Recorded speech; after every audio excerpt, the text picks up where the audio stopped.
I'm starting to love this book of Revelation now, and you're not going to believe why. You're just not going to believe why. You want me to tell you why? I love this book of Revelation because it makes sense, and I realize how limited it is. The more I read this book and study it and teach it to you, I'm learning myself, and I'm seeing how limited it is in the sense of time. It's not limited in scope. In the sense of time, it's limited. Speaking of scope, there are still people who believe that the entire book of Revelation deals only with Israel. This goes along with the erroneous thinking, for instance, that, I don't know how anybody can think this, but that the flood of Noah was a local flood. And I think that behind this, and you may be hearing these teachings, behind it is a sentimentalism, is a not wanting God to be that mean, that he would kill people. And I was talking about this with Steve and Laura, who are spiritual giants of the world. And we talked about how God kills, but he also makes alive. And that God can be trusted. And that we know that the moment we're snatched away, we're going to have the mind of Christ. And all of this angst and worry and emotional heartstring stuff that we have for our families, and I will say rightly have for our families, all of this is going to disappear and be replaced by a spiritual apprehension that some of us are entering into now as a hint of it, that God loves our families more than we do, that God loves the inhabitants of the earth more than we do, and he knows what is needed. Wouldn't we all just love to teach our children everything that we know, and then they can pick up where we left off, and they can start in their lives without making the same mistakes we made? But it is instructive for people to learn from experience, and sometimes we all have to come through the same experiences. So God is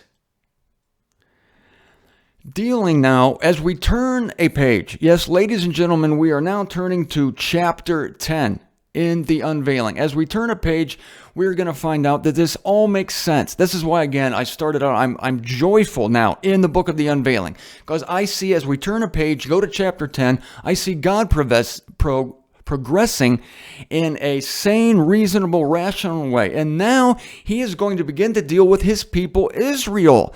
Now he begins to deal with Israel. He sends a fifth messenger. We've just been familiar with the four messengers bound at the river Euphrates who destroyed the four false religions of the world. But in the meantime, I ask you this question: how does this affect the one true religion of the world, that is Judaism? How does it affect God's people, Israel? Now we're going to see specific trials called the seven bowls, introduced by the seven thunders, and we're going to see how this affects God's people, Israel. And if we're just now seeing this, this should tell you, if you're astute here, that everything that has gone before has dealt with the religions of the nations, the world, the religions of the world.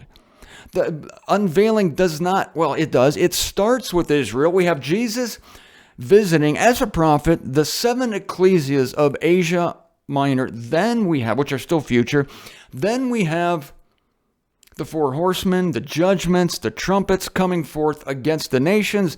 Now in chapter 10, which I'm going to begin reading here, we have God's specific judgment through a fifth messenger to his chosen people. I love this. I actually do love it. I love how it makes sense. I love what this messenger said. This fifth messenger says something that just thrills me, and it's going to thrill Israel, and it's going to thrill everybody. It thrilled John when it happened. John was told to eat a scroll. This is really a weird chapter. There's only 11 verses in this chapter. John is eating a scroll, which is sweet and bittersweet at the same time, and I'm going to tell you exactly why that is, because that's what I do. Okay. In preparation for reading now, I am applying my reading glasses. And we are in chapter 10. I told you we're moving along.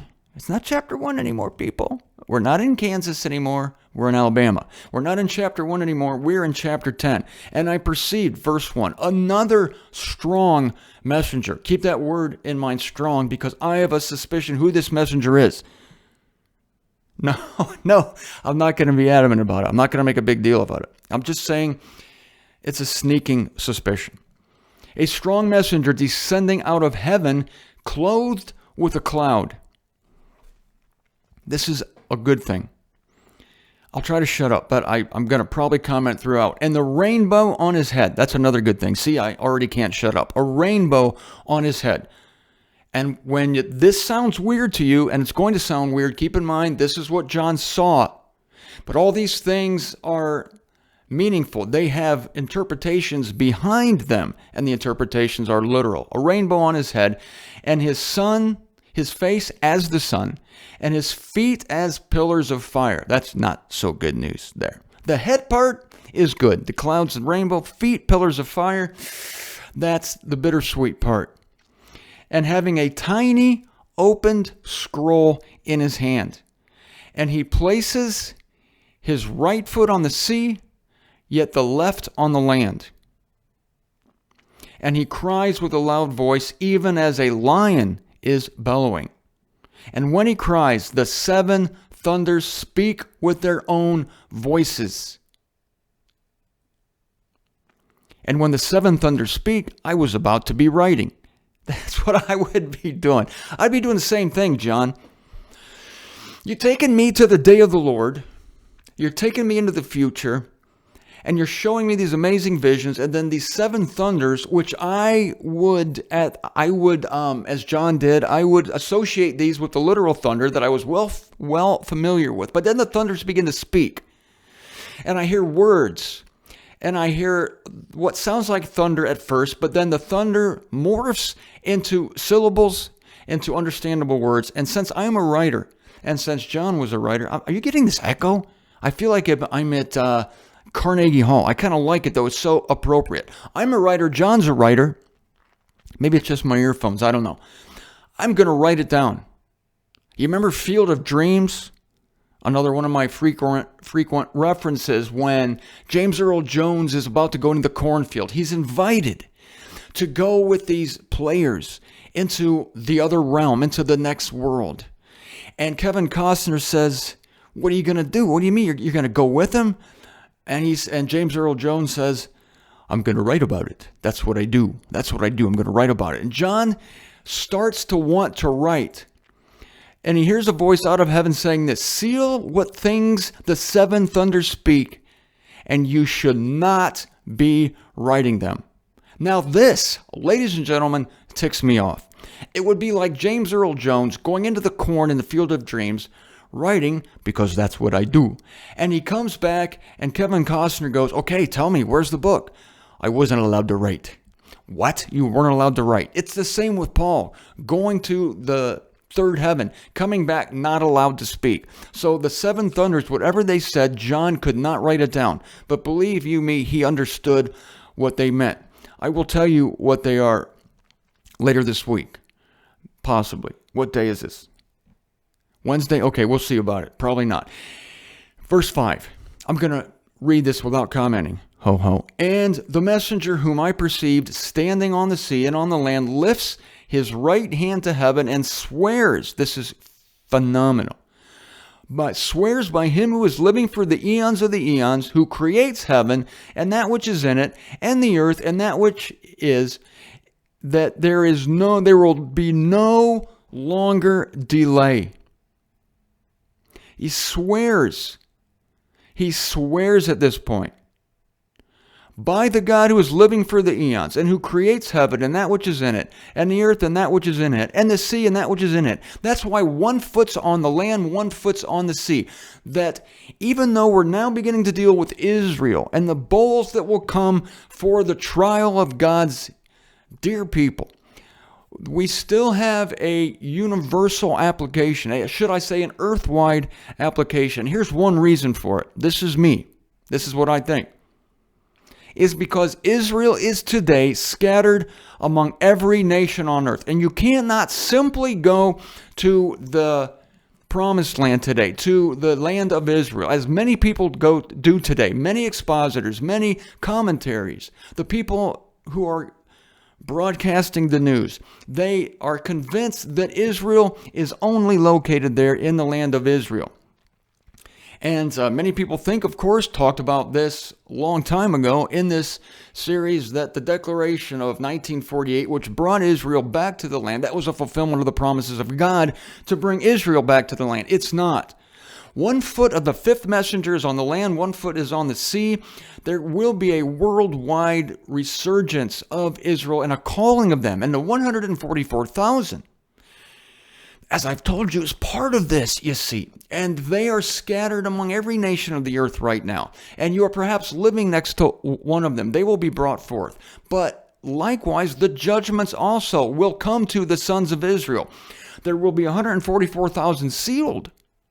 But there will be countless others who will be judged by the judgment of the fifth messenger, the strong messenger, who now comes out of heaven.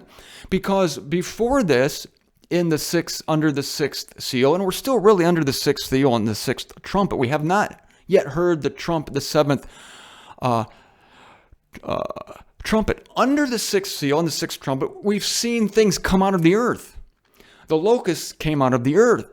The 4 messengers bound at the river Euphrates, they come out from underneath the river Euphrates. But now, finally, we have a messenger coming out of heaven, and it's another strong messenger. It's the fifth messenger, kind of like the fifth Beatle. You knew I was gonna. Some of you knew that was coming. The fifth Beatle. Who's the fifth Beatle?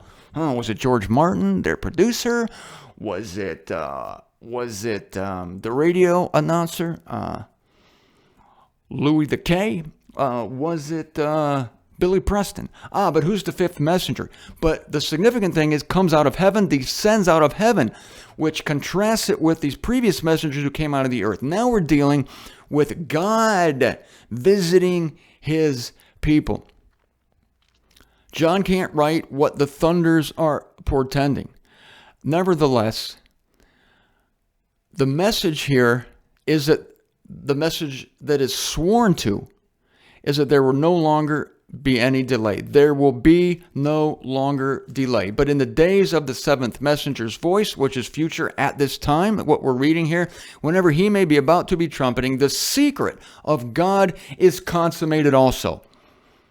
And the secret of God partly has to do with the timing of these things. Paul unloaded a secret on us in Romans 11:25. The secret of Israel, the timing of it. This was what the disciples longed to know.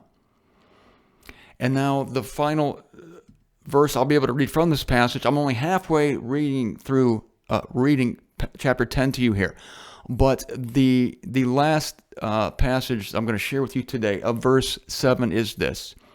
And he evangelizes to his own slaves and the prophets. This is what ties this messenger to Israel.